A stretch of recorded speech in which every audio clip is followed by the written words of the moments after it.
The professors being honored here today represent the best our academic community has to offer in pursuit of this noble goal. They are a shining example to their colleagues and to our students of excellence in education and of the joy of following a calling in your professional life. I'm honored to join you today in recognizing them. Your exemplary achievements and commitment to learning raise the bar for undergraduate teaching and mentoring and establish a strong foundation which your students can excel. Albert Einstein has been quoted as saying, "It is the supreme art of the teacher to awaken joy in creative expression and knowledge." The professors receiving these awards today are inspiring their students to reach their full potential and radiate the supreme art of teaching as Einstein described it. So, congratulations again to all of you, and on behalf of TI-CREF, we praise you for what you're doing for your country, and we congratulate you. Thank you. As I read the personal statements from today's four national winners, I'm reminded of another line in Kodachrome where Paul Simon laments that his teachers created an environment in which it was a wonder that he could think at all. Well, I believe Paul would really love to meet our 2011 Professors of the Year. These winners represent some of the very best teaching and learning in our nation's colleges and university classrooms. If Paul were a student in one of these classrooms today, I feel quite sure that he would be engaged and inspired. So what then are the common traits among our winners? Well, certainly an unwavering dedication to undergraduate education and to their students. Beyond that, all of our winners are innovators. They go beyond traditional classroom approaches to engage students in the learning process through interactive tools, mentoring, fieldwork, and as one of our winners put it, whatever means I can find. All of our winners are collaborators. Rather than viewing students as targets of teaching, they see their students as partners in pedagogy. They believe the responsibility for learning is a shared one. And all of our winners are learners in their own right. They serve as role models for their students by continually exploring and seeking new knowledge, not only about their own disciplines, but also about other disciplines and about the craft of teaching. Perhaps most striking, all of our winners are extraordinarily passionate about their work and about making a difference in and beyond the classroom. If there's one lesson that I've learned from Steve, it's to never be content with the way things are. This is true in his approach to mentoring as he challenges students to take on ever greater challenges, to teaching as he redesigns his courses yearly, and most important, to being an agent for change. Our students bring their diverse backgrounds, strengths, and anxieties into our classrooms, but once there, the only thing that matters is that they are ours for the next 50 or 75 minutes. They are ours. Not the deans, not the state legislatures, not the governors. They are ours. Others may talk about teacher accountability. I speak of teacher responsibility.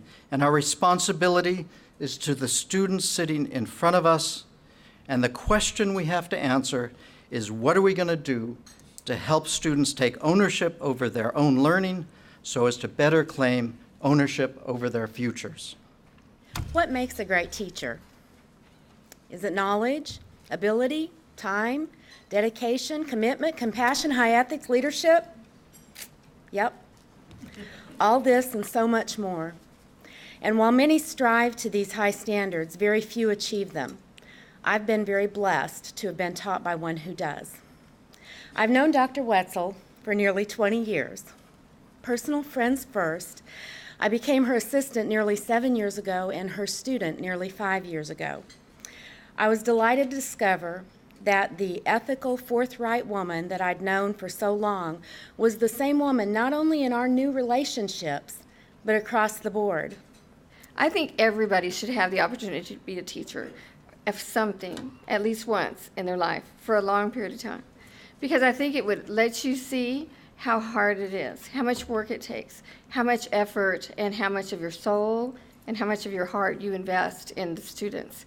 Because it's not just standing up there and talking, it is a true commitment.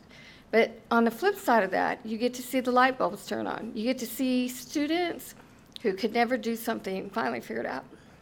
Dr. Shepard believes in learning by doing, a skill that is not really emphasized in college classrooms. She's not content to just give reading assignments or tests or papers or presentations. Ursula wants students to come up with their own questions, and she encourages this by taking them out into nature, though she still does give tests and papers and presentations and reading assignments. She also believes that failure is one of the best teachers and often encourages students to just see what happens. They say it takes a village to raise a child, and frankly, I think it's not much different to train a teacher. Since coming to UNM's honors program, I've been surrounded by a very special village, one that has helped me to learn whatever it is I have about teaching. There have been the extraordinary students who sometimes stun me with their efforts, their determination, and their life stories. Students like the one who always said at every challenge, "I'm in, Stephanie," or the one who wanted to and is still doing 2 projects at a time, Justine. Ask her about her dissertation. Or the other who said, "Yes, ma'am, I'll write it once again." I trust each and every one of these with our future. When I wanted to start up a psychology workshop to bring high school teachers together to share and collaborate, I immediately called Steve for help. And ever since then, I've been calling Steve whenever I needed someone to bounce ideas with or to work on a major project. Great teachers are role models. Great teachers are mentors. Steve Chu has been my role model and my mentor for 20 years. And I can't imagine going through the next 20 years without knowing he's a phone call away. Once you adopt the attitude that the measure of teaching effectiveness is student learning, a lot of teaching's most difficult conundrums become solvable. You learn the difference between teaching that makes it easy for students to learn and teaching that makes it easy for students to make a good grade. You give up moving from teaching fad to teaching fad. You start to develop knowledge that will move the whole teaching enterprise forward.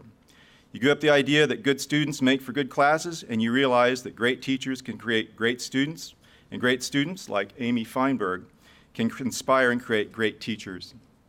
Finally, you realize that great teaching is a selfless act. Student learning comes before your own ego and convenience, and you rely heavily on the support of family, colleagues, and the school's administration.